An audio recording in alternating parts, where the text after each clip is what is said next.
Best motivational story. अकेले लड़ने की ताकत। कभी कभी हमें जीवन में अकेले लड़ने की आवश्यकता होती है।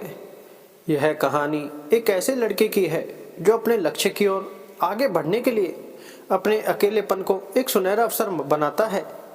एक समय की बात है, एक छोटे से गांव में एक लड़का रहता था। वह बहुत सपने देखता था और अपने लक्ष्यों की प्राप्ति के लिए प्रयास करने का निरंतर जुनून रखता था, परंतु उसके पास न कोई साथी था, न कोई गाइड करने वाला। उसके परिवार में भी उसके सपनों को समझने वाला कोई नहीं था। इसलिए उसे लगता था कि वह अकेलेपन की जंजीरों में बंद है और उसके सपने अधूरे रहेंगे। फिर भी उसने निरंतर मेहनत की और अपने आत्मविश्वास की आवाज को बुलंद किया। उसकी इच्छा शक्ति और संघर्ष ने उसे सही दिशा में आगे बढ़ाने की शक्ति दी।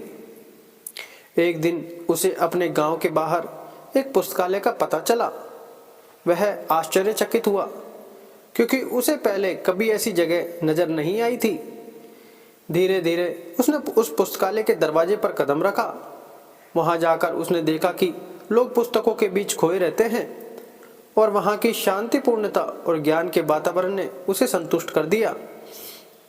अपनी उत्कृष्टता को पहचानते हुए उसने निर्णय लिया कि वह पुस्तकालय में समय बिताएगा।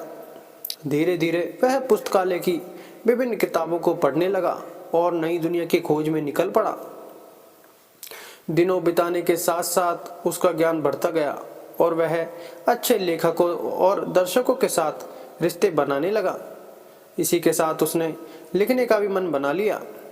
उसने कई लेख लिखे, जिसमें से उसका एक लेख प्रकाशित हुआ और उसे अवसर मिला अपने लेखकीय कौशल को दुनिया के सामने प्रदर्शित करने का। वह लड़का जिसने कभी अकेलेपन को एक रुकावट समझा था, अब एक प्रेरणादायक उदाहरण बन गया था। लोग उसे मान्यता देने लगे और वह लड़का अपने लक्ष्य की ओर अक्सर होने में सफल हुआ। इस कहानी से हमें यह सीख मिलती है कि अकेलेपन को एक सुनहरा अवसर बनाने के लिए हमें संघर्ष करना चाहिए।